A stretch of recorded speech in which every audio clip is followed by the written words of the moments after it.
સુરેન્દ્રનગર જિલ્લાના પાટડી દસાડા ક્ષત્રિય ઠાકોર સમાજના બંધારણ બાબતે શંખેશ્વર ખાતે ભવ્ય સમારોહ યોજાયો, જેમાં પાટડી દસાડા સહિત આસપાસના વિસ્તારોમાંથી મોટી સંખ્યામાં સમાજજનોએ હાજરી આપી. સમાજના બંધારણમાં વ્યસન મુક્તિ, કુરિવાજો બંધ કરવા, ખોટા ખર્ચ અને દેખાડા પર રોક જેવા અનેક મુદ્દાઓ પર ચર્ચા કરી. જ્યારે વાલેવડા ગામમાં દારૂના પ્રશ્ને અરજદાર દ્વારા વાવથરાજ સાંસદ ગેનીબેન ઠાકોરને રજૂઆત કરાઈ. ગેનીબેન ઠાકોરે યુવાનો પર ખોટા પોલીસ કેસ ન કરવા અને બુટલેગરોને કોઈ સહકાર ન આપવા સ્પષ્ટતા કરી.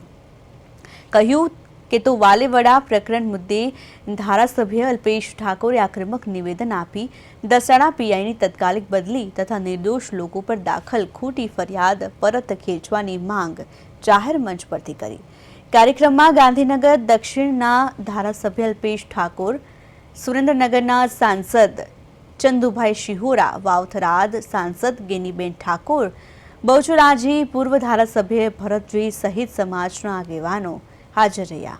તેમજ પાટડી ખાતે યોજાયેલી બંધારણ સભામાં લગ્ન અને સામાજિક પ્રસંગોમાં ડીજે પ્રથા બંધ કરવા, જાનમાં માત્ર 100 લોકો જ લઈ જવા અને દીકરીના પિતાએ 21,000 સુધીનું કરિયાવર આપવા નિર્ણય લેવાયો.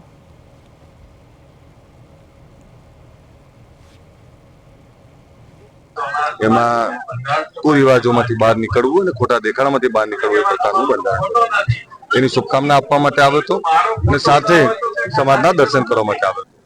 બીજો વિષય હતો કે અહીંયા દારૂબંધી માટે લડતા કેટલાક યુવાનો પર ખોટો કેસ કરવામાં આવેલો, મારવામાં આવેલો, તો એના ન્યાય માટે પણ હું આવેલો અને એના માટે અત્યારે હું એની પણ મેં વાત કરી છે કે પીઆઈની બદલી કરવામાં આવે અને જે ખોટો કેસ કર્યો છે એની સામે કાર્યવાહી કરવામાં આવે ને ખોટા કેસમાં કોઈ હેરાન યુવાનોને કરવામાં ના આવે. આ બે પ્રકારની વાતો લઈને આવ્યો.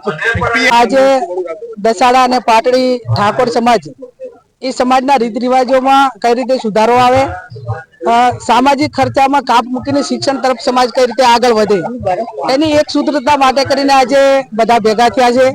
સર્વપક્ષીય ઠાકોર સમાજના આગેવાનો, ધારાસભ્યો, સંસદ સભ્યો એક સ્ટેજ ઉપર છે.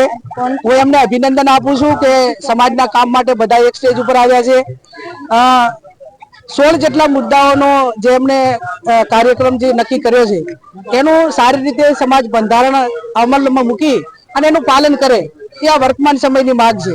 આવનાર સમયમાં સમાજ સામાજિક રીતે, શૈક્ષણિક રીતે અને આર્થિક રીતે કઈ રીતે આગળ વધે એ સહિયારા પ્રયત્નો છે.